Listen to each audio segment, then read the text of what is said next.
David Housel described it best. We are living the whole of the Auburn experience. You can quantify it, you can qualify it through a variety of methods: time, people, places, and things. But at its heart and at its core, the Auburn experience is all about Auburn sports, Auburn culture, and of course, the Auburn family. Because it's about family members, we got to get them together in a very special place today. I'm your host, Kyle Loomis. Alongside me, as always, is Austin Scott, live from the campus of Auburn University. We're here. It's a different setting than our usual home backdrops, or even together in my home backdrop. So there is something to be said about the E2C Network headquarters, your headquarters with your nice, beautiful stuff that you have all over the wall. Yeah. And then the other wall we won't talk about that I also enjoy. Correct. If you see behind us, if you're watching live right now, we are obviously on the campus of Auburn University, the loveliest village on the plain, something that we have wanted to do for quite some time. So for episode 94, the Brett Edens episode. There you go. We're here. We're here. 94, an odd number to make it such a monumental episode to be on campus, but we're here, and it's a beautiful day. We couldn't have asked for better weather to be out here. Right. With clear skies, and it's a little warm, but we're here on a very special Auburn weekend. We are, and obviously this is our first time pulling this off. It is an odd number to do this type of thing on, but we're giving this a whirl because we might do this on another special episode. We'll never know. We'll see how our schedules and all that stuff line up. But we got to do a trial run at this. So whether you are watching live, the video portion, or you're listening to the audio portion, do give us feedback on how it sounded, how it looked, all that good stuff. This is the first time for us, but we like to give you guys some special things from time to time. Let's get right into it. Just because we're on campus doesn't mean we don't handle business. Auburn potpourri. Absolutely. Let's talk about the first thing. SEC Nation coming back to town. Yeah. At least once a year they come back, right? I think they try to. I think we've seen that them try to hit every school in the league. And this is a big one. This is a good one for them to come to, with Oklahoma making their first SEC road game. Mm-hmm. Had their first SEC home game last night. We've talked about at length about how important this game is, just regardless of what the season would look like, the grand scheme of the SEC and a new member in the league. So it's cool to see SEC Nation kind of use that as a similar popularity level and magnitude. Mm-hmm. Did they say they'll be over by? I'll be honest, I didn't dive into it outside the announcement, but where they have always been is where the what is it called? The wellness kitchen thing, right there, that beautiful little creek area. It's like it was perfectly made for it. Almost. Now it's got a little bit more overgrown over there. It's not overgrown, but taller. Yeah. So they are a raised stage. So I wonder if that's going to affect it at all. Maybe the Auburn Horticulture Facilities team can get in there real quickly and handle some of these things. But Oklahoma coming here is a big event. No matter how you feel about the Auburn team, we will get into it. This is a big moment this upcoming weekend, and obviously this makes a lot of sense for SEC Nation to come to town. Yeah, and Tebow, I think he'll be here. I think he's still part of that crew. I think so. I haven't watched that crew in a while, but Marty and McGee.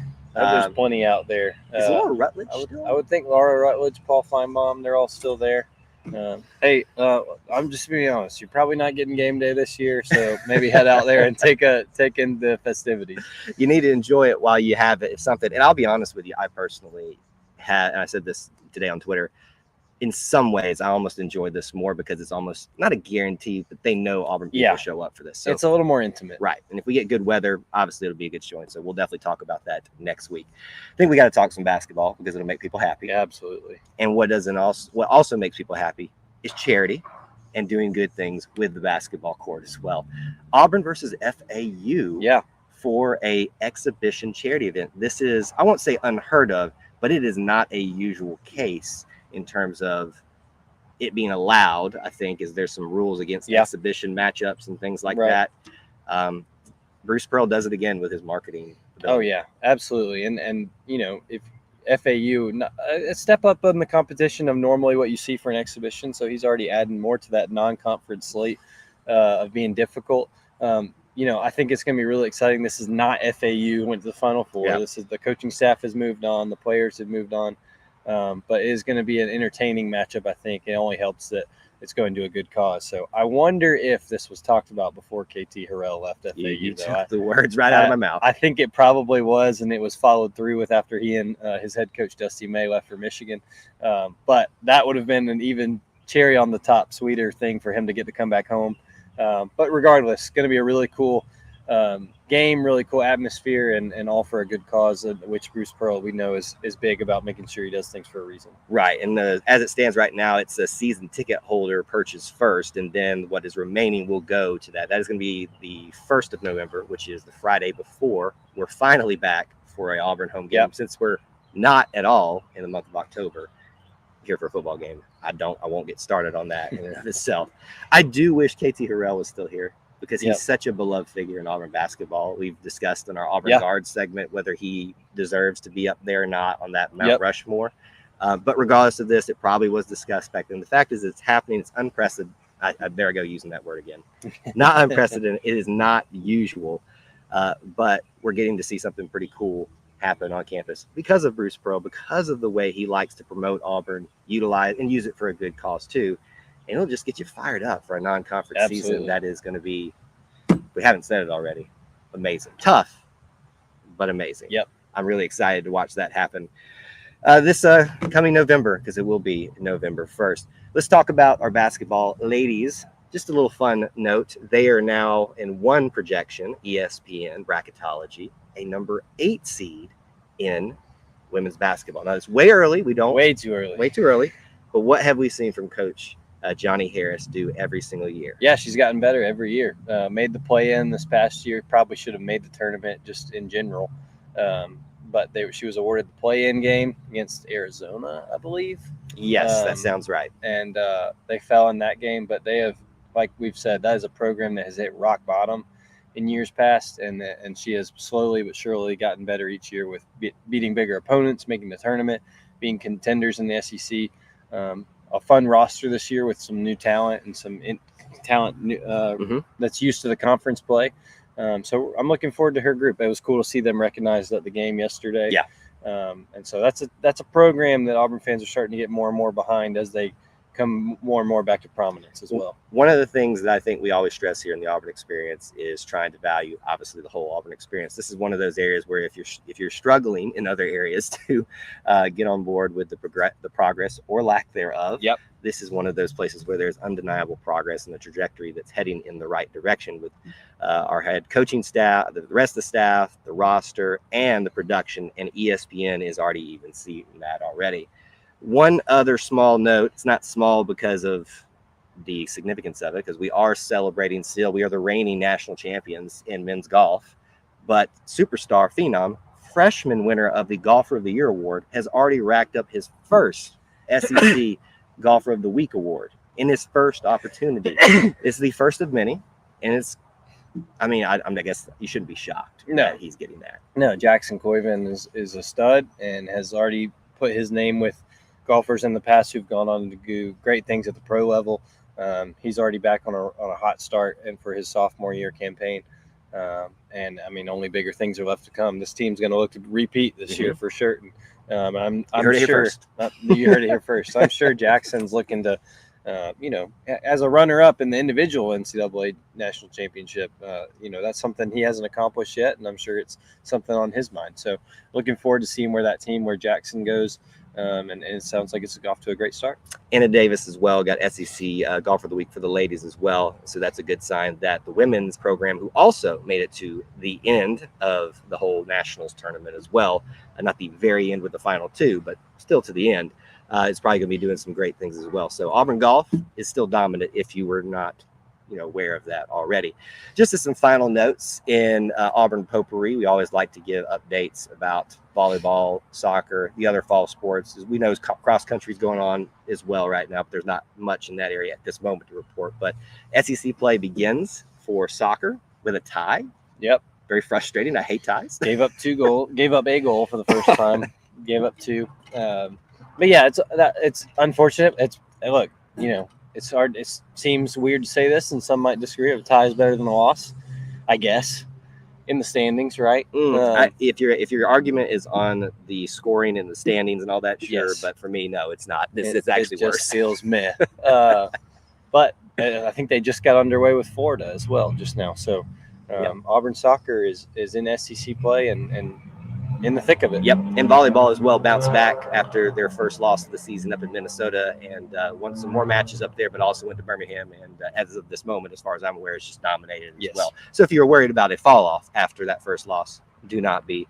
Coach Crouch and his ladies are bringing it on the volleyball court for you.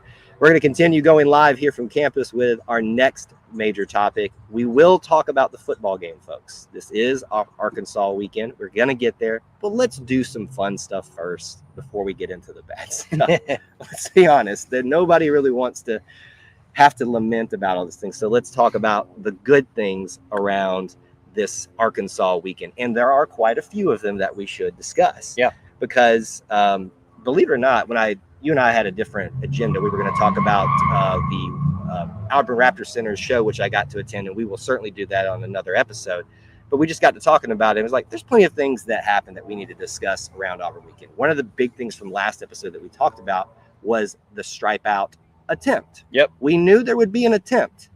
I have to ask Mr. Scott today, was that attempt successful? What are your thoughts? I was much more impressed than I expected to be. I walked in. I don't really remember how early I was into the game, but I walked in and the student section was already full.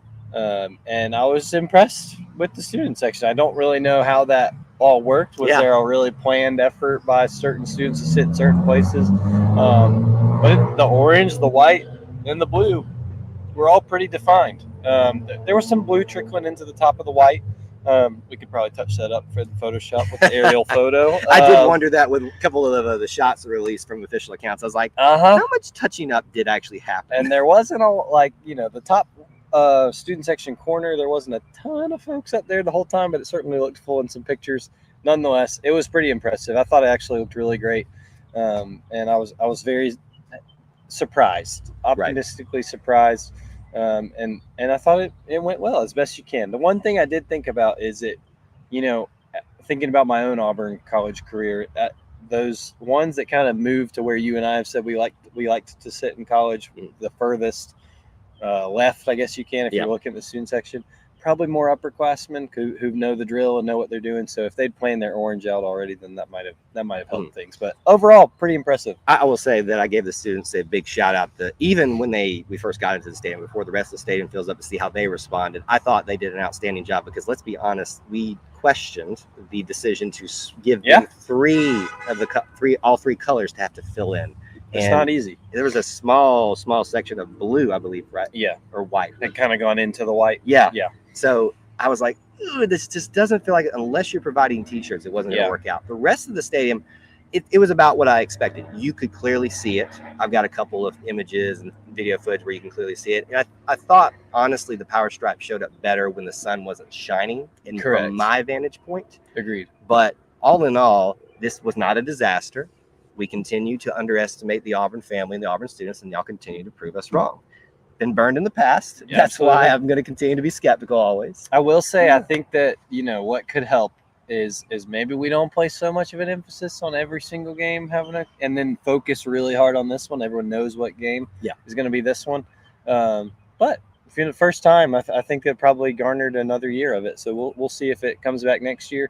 I'm with you about the sunlight. I think if we get that for a night game, it'll pop. The lights will be on and it'll pop. So pretty impressive. And my only other suggestion, should we rotate it and mean the stripe be north to south? Or, excuse me, whichever way. Yeah. Like end zone to end zone. Like it's coming across the field. Yeah. It'd be far less orange, right? Because, I guess it'd be because you're going over the field. But I just think that would be easy. Now, listen, we talked about the students being the concern, maybe, just because they had so much to pull off. But they pulled it off. So I guess really my point is moot at this point. Power stripe worked out pretty well. Let's talk about probably some of the more exciting news of this week for a lot of people. And I will be honest with you. Some of you gave me heat about making this statement, but I'm going to make it again. Barstool Sports is not my cup of tea. And that's okay. It doesn't have to be everybody's cup of tea. But I do value a lot of what they do. In fact, Dave Portnoy, they have a large following. Dave Portnoy does one of the few things of theirs that I really enjoy is his pizza reviews. We're going to talk about that. But Barstool Sports comes to campus. Definitely not to the level of College Game Day, SEC Nation, which we talked about earlier. but it was actually a pretty good showing from what it looked like. I was not able to go out there since I was under the weather and could not risk walking any further yesterday. But the crowd looked great. They had some great things to say about their visit. They did say they enjoyed being here more than Tuscaloosa, whether they meant it or not.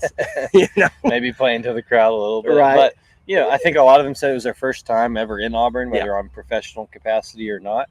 It looked like they had a great setup over kind of on the north side of town above campus, but everything looked like it was good. It looked like they enjoyed their time. It was something that I don't think a lot of people really knew about until right the week before. I think we might have mentioned it last week, but it was kind of came out last weekend. So yeah, really interesting, really cool. They have a very large following, so cool to see Auburn. It's town, it's campus, get that publicity. And then, like you said, they did some fun stuff too. Obviously, Dave Portnoy, the head honcho there, El Presidente, I think is what Stool Presidente, is known for his pizza reviews. So, of course, we all thought, is he going to Little Italy? And he did go. And obviously, you run the risk of him being very honest and very hardcore. He got a 6.6 or 6.4 out of I believe is a scale of 10. That would be my guess. Yeah. But I think the highest I have ever seen him give, and I do enjoy these a lot because he is very honest about these things, almost to a fault, is like maybe a 9. I think I've seen a 9. I think it was actually in Homewood, with local, my neck of the woods. But yeah, I think 6.4. It's okay. If you watch his video, I think he does mention if this pizza might be a little more appetizing if you've partaken in some adult beverages a little more, which, you know what, that's probably how Little Italy has stuck around this long. But on that note, I enjoy the heck out of Little Italy. But for someone like him who's probably tried, thousands. I can't even possibly imagine how many pizzas, good or bad. It's not a bad number. Everybody knows the rule: 1 bite. He's had thousands and thousands of those. One bite. That's all he does. By the way, quick critique. He says 1 bite, but then he takes like 5. I don't get that.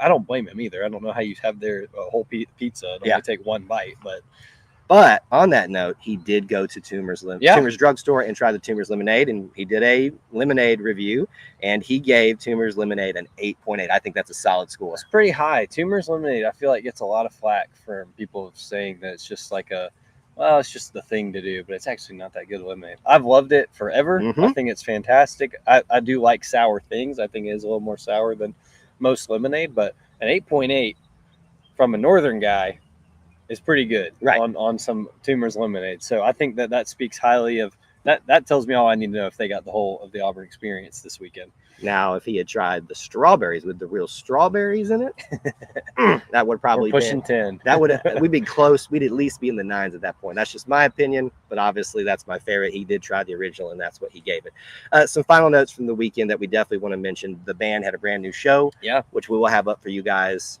as soon as Kyle can, get well and get back to getting to work for you. The Welcome to the Jungle show, which was a tribute to the student session, to the jungle. So we heard Welcome to the Jungle. What else did we do? Boogie Nights, Nights, which was a very interesting choice. We heard Freebird. Now that one, I think when everybody heard that, I was like, okay, now we're good. There was lots of singing, which I don't know if we mentioned. I love that we play Freebird right before the Eagle fight now. I'll be honest with you. It's not a just this year thing. I think it's recent. But it's really been playing emphasis on it. But yeah, it was a great halftime show. Super neat. Even brought out the Fear of the Jungle banner that goes over the student section in basketball games. So pretty cool. Pretty cool ode to the student section for the Auburn band. They formed the Eye of the Tiger. They did. And the Eagle and many other formations there. So, for one, I don't know if this was like a placeholder in between their last show and what they're going to do on the back half of the season. Sure. But it was a really good show.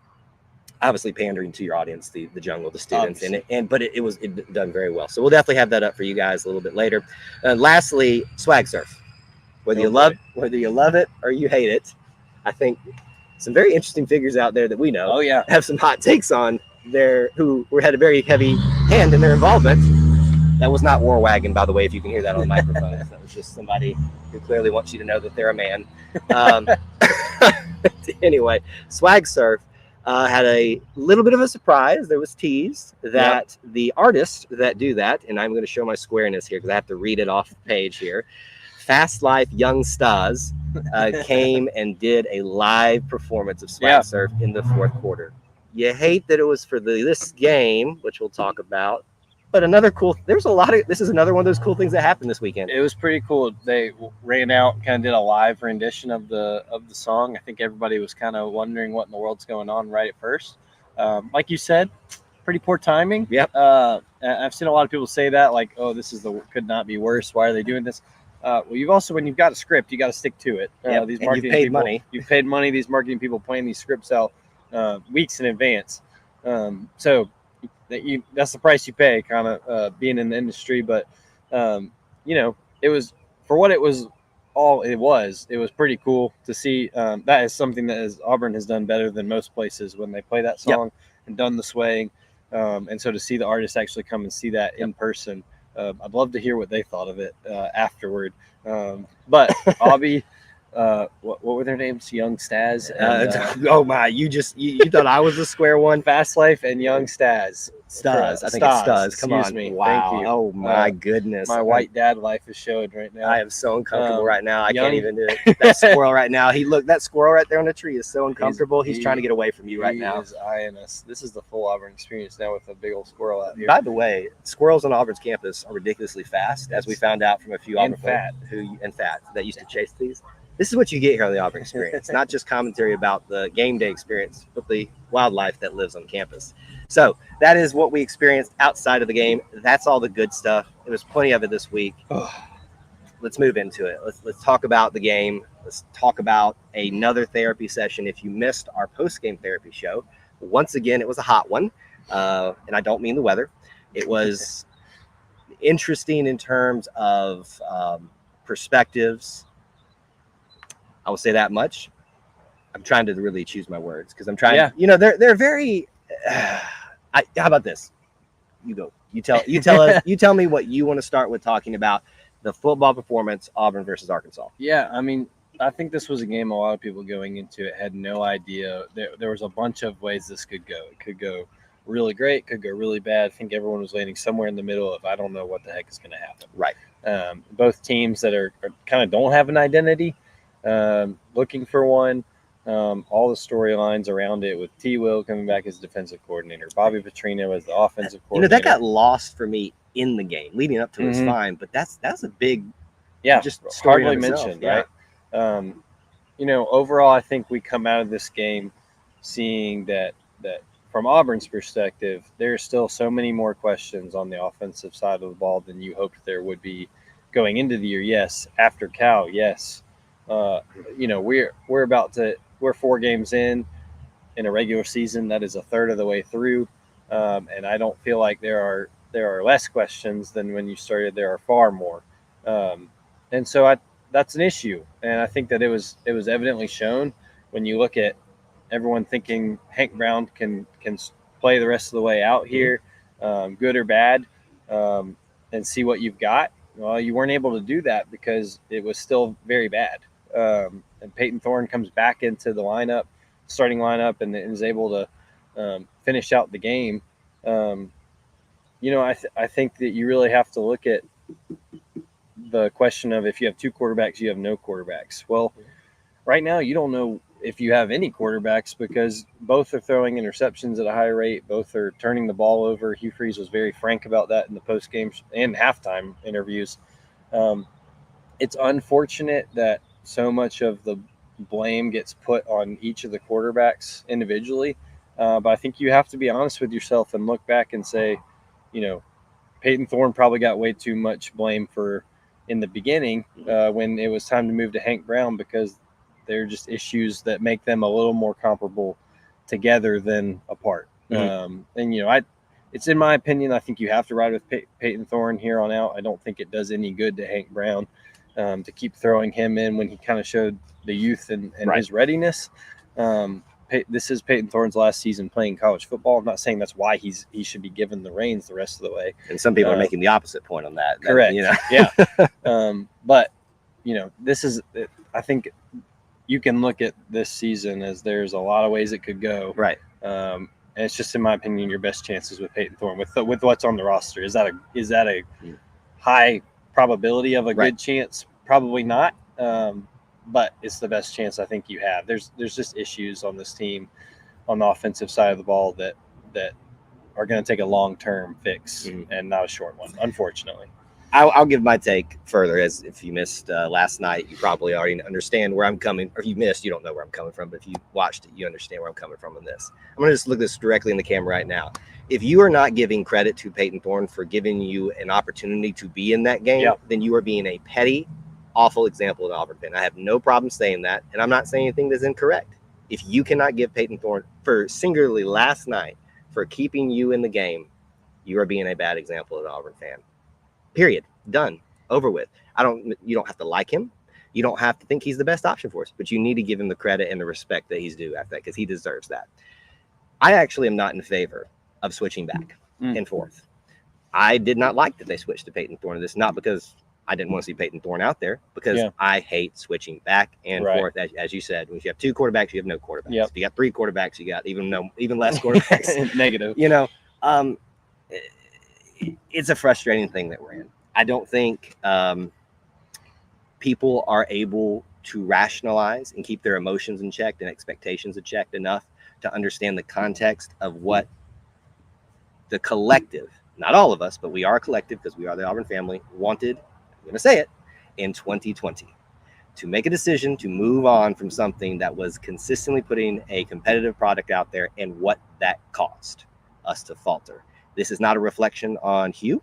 And frankly, I'll be honest with you, this is not a reflection, I'm going to say an unpopular thing, on Harsin either, even though he was part of the problem. It's never the symptom, it's always the disease. And if you can wrap your mind around where we're at today as a program, whether it's about quarterbacks, offensive line, defense, it all goes back to that decision in 2020. And that's the last thing I will personally say on this show, at least. No, I mean, I think you're right. When it happened, there were a lot of people who were concerned about what the domino effect would be, and we all like to pile onto them because they were the easy example. But would Auburn become Tennessee in the decade of despair from that? And 5 years into the decision, or 4 years into the decision, it's certainly looking not good. You don't feel like things have progressed. You're already on your second coach from that decision. Certainly things have progressed in this regime and recruiting and outside things, but the on-the-field product has not advanced in the way you want it to. And it did not have to be this way. Outside of that, it is.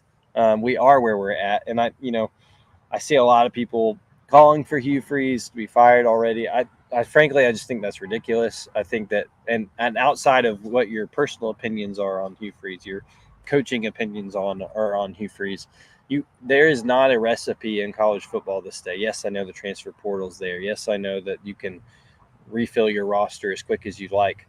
There is not a recipe for success in college football in this era where you are firing less than 2 seasons every time. It does not work. It's quite frankly ridiculously irresponsible financially. But it's just. Are we still paying Chiswick? We're probably still paying Tuberville. Are we still paying Petrino somehow? I don't know. I feel like we might. So it's just, I don't see that as the right thing to do at all whatsoever. Now, are there serious questions that need to be answered? Absolutely. I think so. I think that's totally fair to say. Hugh Freeze has built his college coaching career on developing quarterbacks, and it hasn't happened here yet in the way that you like. So, you got to do what the rest of the year is. You got to finish it out, whatever happens. I think there'll be big questions going into next year, season 3 in this offseason. But certainly what we saw versus Arkansas for the Auburn offense is not good. I will say, to get back to the game itself a little bit more, I know there were a lot of 3rd and long conversions given up by this Auburn defense. You mean 3rd and Auburn? 3rd and Auburn, that's right. Given up by DJ Durkin and this Auburn defense.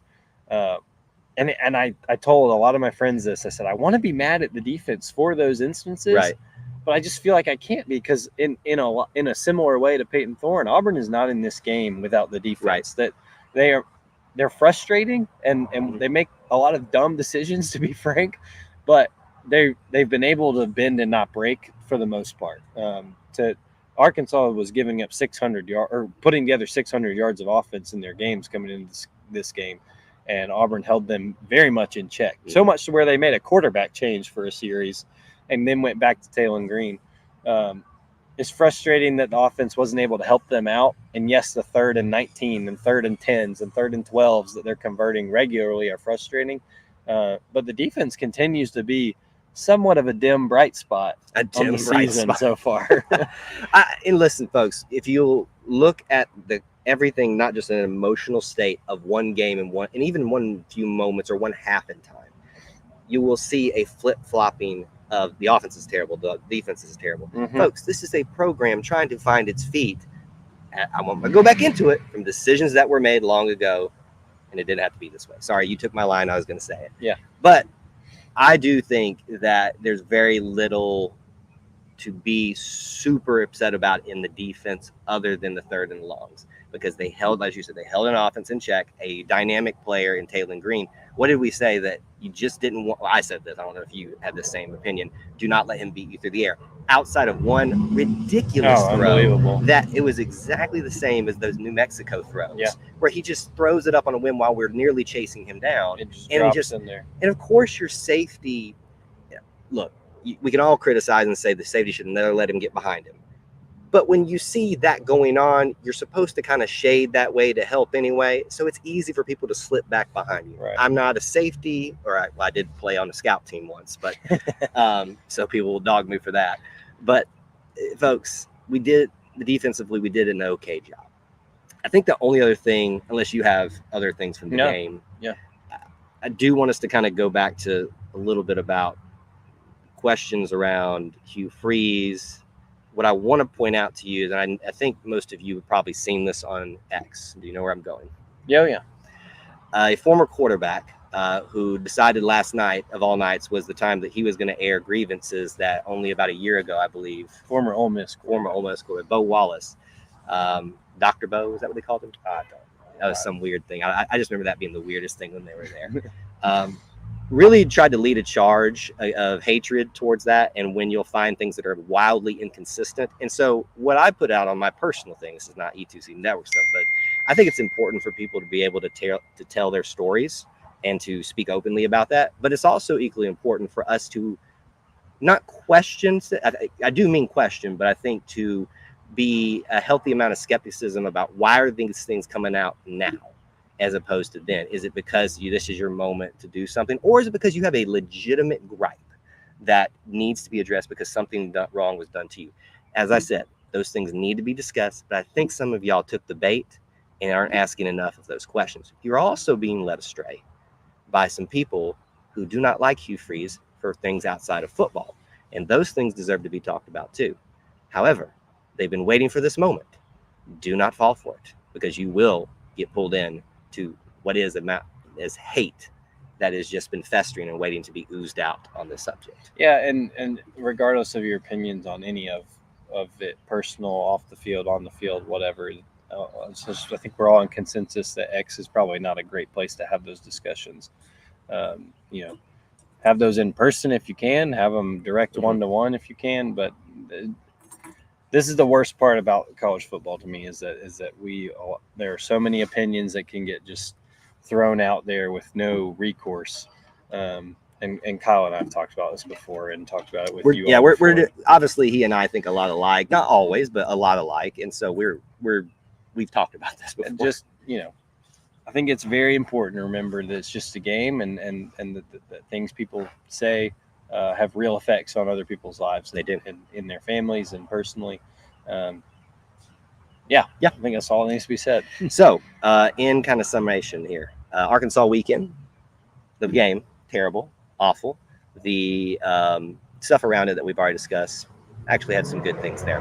The thing is that the sun rises again, and you have another game next week that Correct. we certainly are going to talk about in great detail. So, whether you are upset about the game, whether you're upset about something somebody said on X, it's still great to be an Auburn Tiger. And that's the main thing that we remember. Because, by the way, we're live from campus. And how on a beautiful day. And if you haven't figured out, that is the library behind us, the alumni. Well, that's the Auburn Hotel and all that where stuff. Heyday Market is, where one day we'll hopefully be coming to you live from there. Wow, he just said it live on the air right now. All right, folks. Well, we appreciate you tuning in for episode 94 of the Auburn Experience podcast, live from the campus of Auburn University. Hope you all enjoyed us. Hope it sounded good, looked good, all those good things. Give us feedback. Keep up with me on X at Loomis24. Where can I find you? Yeah, that was not gunshots, by the way. At Austin G. Scott. Let us know how this sounded, how it looked. Maybe there's more in our future. Maybe there is. Until we talk to you again, War Eagle. War Eagle. All right, folks, that's the live portion of the show. Thank you for tuning in. I should have asked you this earlier. Do you need to run? No, that's fine. I got some time. We've got a few minutes here. This is a less for. Yeah, you need to double check that. Austin has got husband and father duties that always come first, and he is very gracious to give us his time today. So once you give me the okay. I think we're fine. Okay, we won't go super long. We can take a few comments and questions. I wasn't really paying attention to a lot during the stream.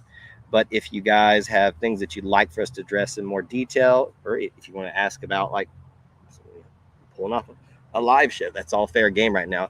Give us some feedback. How did it sound? Were the backdrop noises too loud? Those weren't gunshots, I promise. It was another. We are very close to College Street, and so the traffic could. I wanted some of that, but I was afraid some of that was going to happen too. Looks great, sounds great. Love the show on campus. That's what we like to hear. I want to bring this up from Devin. And Devin, I think I know I got a little bit of context to Austin, because you and I have discussed this a little bit previously. If you don't remember, Gus Malzahn could not recruit offensive linemen. Please tell me how that was okay. Is that not one of the reasons we are where we are now? Devin, I don't know. You've had a very busy year as well, personally. Being another child in your life and stuff like that. And I also know that there's some perspectives around your father and his opinions of Gus Malzahn that inform this for you as well. I do not disagree that Gus Malzahn made a critical error in hiring Herb Hand, which set him on a course to downfall. I've said that openly, and I will not change that. That's still my opinion. And this is while he rehired him at UCF. He was doing all right with him. Right. Is he still there? I believe so. Okay. This fallacy that Auburn could not recruit offensive linemen under Gus Malzahn is categorically false. What happened is you've got a certain style of offensive lineman that has to be recruited through the Gus Malzahn system because they need to be more mobile, more agile, not necessarily smaller, but it's just a different style, a different type.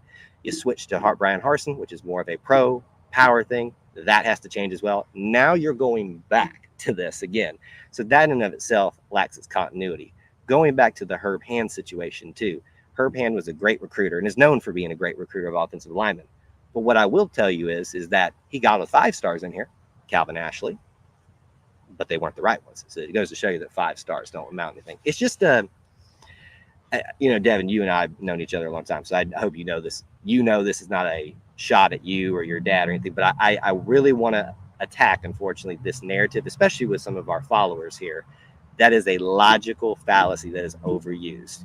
He could recruit them. He got them here. They just weren't the right ones. Well, I'll let you share anything that you disagree with. I think a lot of that's true, and I think also the fact that I think Herb Hand was a great recruiter of also offensive linemen and high talent in the recruiting rankings. At the end of the day, 5-star high school recruits still need to come in and be developed and worked up to what it takes to play in the SEC. Sure. And I don't think Coach Hand was as good at that. Because of that, I think that does fall on Coach Malzahn for that oversight of making that a priority. My counter argument to that issue that keeps getting brought up about he can't recruit offensive linemen is Hugh Freeze is on a tear recruiting right now, and the wins are not coming. Had a great recruiting class last year, is doing well again this year. I don't think that recruiting always necessarily directly go ahead and correlates to the next year or the upcoming years. Immediate years, because it takes time for these kids to develop. Rarely do we see these freshmen come in and make an immediate impact, unless they're the Cam Colemans or the Ryan Williams and special ones. I think at the end of the day, I would still love to be contending for 8-9 wins, and that is not where Auburn's at right now. Hopefully, it's where they get back to. But I think that it's going to take some time before things get better. We're going to have to keep going through it before things get better. Thank you guys again for the continued feedback about the sound and look of everything. And as a person who sets all this stuff up, always nerve-wracking to me that I've screwed it up and not made a good choice. It is very jerry-rigged. Here, personal question for you: how are the twins, Austin? Haven't been on in a while. Thanks, Devin. They're doing very well. They are walking and yapping, and Kyle has seen them a couple times now on campus, walking and eating some Chick-fil-A and running. Believe it or not, I promise I'm not stalking you on campus. No, you just go into my places. It's the spot to be at on a game day Saturday morning. But they're doing very well. They are growing very, very fast, almost 18 months. So thank you for asking. We are sitting on the wrong side. Kyle is normally on the left side of the screen. There are reasons for that. There are reasons. Actually, we realized it worked out better that way. But actually thought through slightly. I realized what happened naturally wasn't going to was going to be better for the setup. Not going to be visually appealing.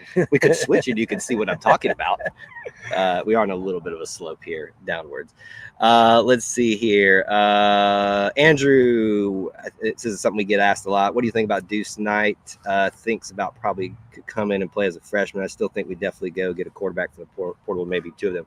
You know, I've given my take about this 1,000 times, Andrew.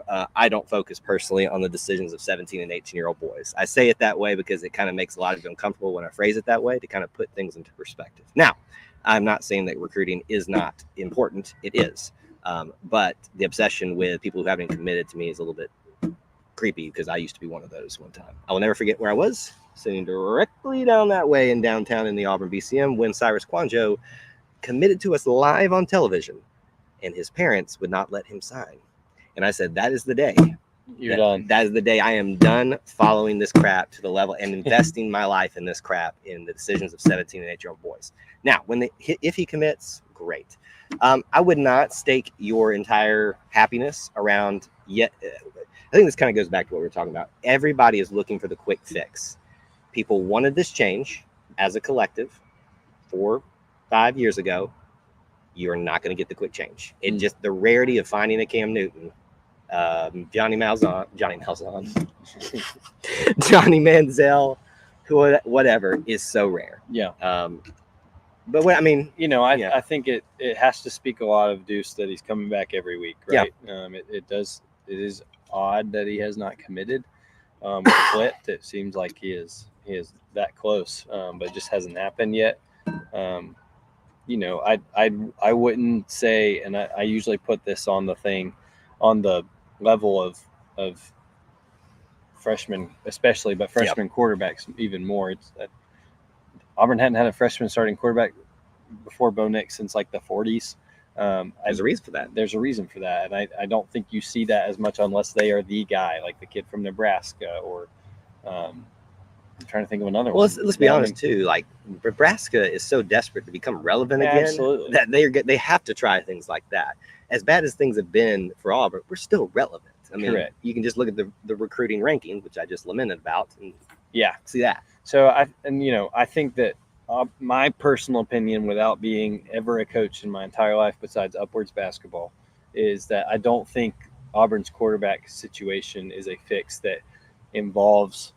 In the immediate future, involves high school recruiting. I think that this offseason you probably need to figure out how to get a stud portal quarterback, help develop the guys that you have selected from the high school ranks, in Walker White, Hank Brown, if Deuce Knight commits him, and let those guys learn and mold them in the way you want them to fit your offense the best, and then let them compete. But I think this offseason I would be very surprised if we don't see Auburn go hard on the portal for a quarterback. I think last year there's a lot of questions on why they didn't.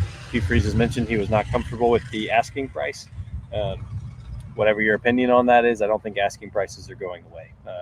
If anything else, they're probably getting higher. So, and keep in mind too, there are other factors outside of asking price and what the coach is not obligated to tell you everything. It could be that. There's another person wanting to tell you he's a man, by the way. I think that was Bobby Petrino's motorcycle. Was that Oh, my goodness. Wow, it's just got racy here, literally, on the show. Thankfully, that's outside the actual recorded part of the episode. I can't remember what we're talking about. Quarterback. But yeah, we'll see what happens with that. Okay, a couple more questions we can take, and then we probably need to start wrapping up. couple related ones, but we'll take them. How much will losing affect recruiting? Will we lose some? Not harping on losing, just a legitimate question. It is a fair question. My question to you would be, do you want people who losing is the only reason that they leave? I mean, I think that's a fair question to ask. Most people will want opportunities, and so if I think you even said it last night, hopefully they'll see we need some help. Yeah, I think that's the strongest argument you make. I think that there's a lot of these kids that, whether they have if it's too much confidence or not enough at all, believe that they can come in and play right away, certainly, but also help.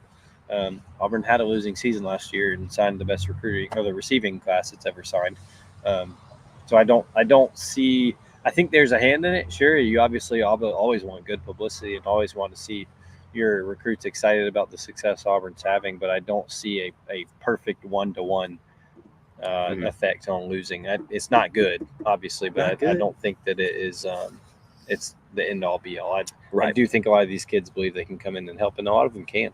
Yeah. All right, let's take this question on recruiting. So I guess what would you consider recruiting well from 2013 to 2018? We signed 21 offensive linemen.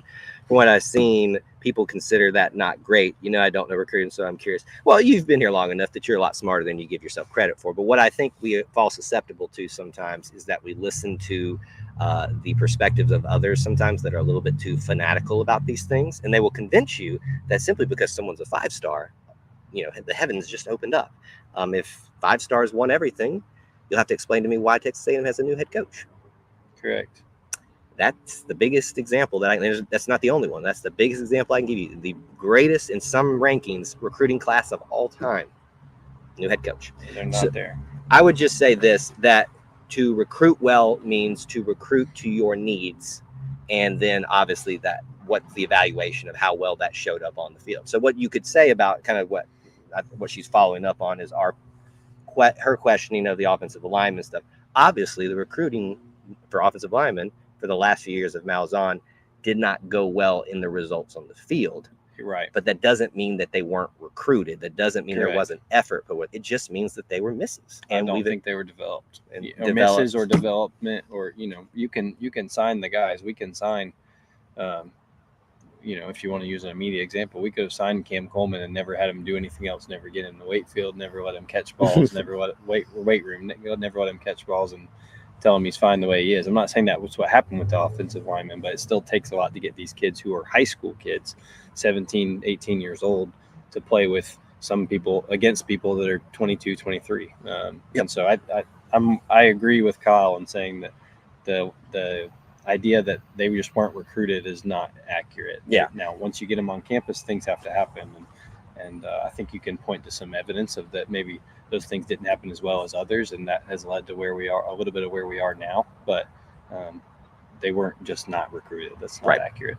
Yeah, it's a logical fallacy. This discussion around it's very similar to to the discussions last night about people just grabbing the morsels for criticisms for Peyton Thorne last night. And this happened during the live streams, just so you didn't have to give them the full credit for giving you a chance to win the game last night. It's the same thing with the Malzahn, because as time goes on, the criticism of Malzahn becomes dumber and dumber. And so now you have to hold on to just whatever you can in terms of being able to make yourself, for having those opinions, look like you were still in the right about those things. And here's the reality. Austin and I, as much as we were Malzahn apologists, which I hate that term anyway, because there's nothing to apologize for. Right. But I know that's not what apologist means. Here I go. I'm spiraling down here. Essentially, what I'm saying is that help me. What was I saying? I really my sick brains come. As much as we're optimists for the freeze era. Yeah, I guess I don't know. My sick brain's coming back. Sorry. I think that there's been a lot of, and they're pretty funny to me after what we've been seeing being said about Gus Malzahn the last few years, of people starting to kind of be like, oh man, maybe it wasn't so bad. But I think the biggest thing that can help Auburn now and help Auburn today is people rallying around the current administration, the current coaching staff, and doing everything they can to help them fix it. Kyle will understand why I feel awkward saying this, but I laugh, and this is not a plug at all whatsoever, but I laugh at the people who say they're canceling their On to Victory subscriptions because they're mad about the performances on the field. Like, less cash in this NIL stage will help us be more competitive in this current era of college football. That doesn't make sense, and if you have an Auburn degree, you're putting it to shame by using that logic. But I think that where we're at with NIL, if you are canceling your Auburn subscription because, hey, this isn't the return on my investment, well, no one's getting a return on their investment right now in college football. But also, that it just doesn't make sense to me. So I think the best thing we can do is support Auburn, support Coach Freeze, and until the time comes when it's not him anymore, whether that be next year, whether it be 10 years from now after a couple of national championships, I know we'll continue to support him on this show. I have a family member that after the first game looked at me and said, "Will you take back your phrase? It didn't have to be this way when Hugh Freeze wins a national championship in the first 4 years." And I said, "Of course I will, because my team won." Right. But I think that's the point I was trying to make. We are not sitting here just to tell you I told you so. And I know that's what it feels like, and it comes across probably that way sometimes. That's probably a fair, but we're trying our best to make the point without coming across that way as best we can. But the reality is setting in for a lot of people, and a lot of people are too proud to admit they were wrong about that. Some are not proud to admit they were wrong, and you've seen them say that now at this point. Austin and I do not want to see our team fail in any regard. I hate it. I don't care if Harsin is the one who had success. I don't care if Freeze is the one who had success. The reality is, the facts point back to a decision, and this is kind of addressing, like Rodney asked a second ago, why can't we fix these problems? We kind of already addressed this, and I want to keep going back through it. The decision we made in 2020, that 8 to 9 wins within the context of that world of college football at the time wasn't acceptable as an average year, was, in my mind, horrendous. All right. Great point to end on. Could always be worse.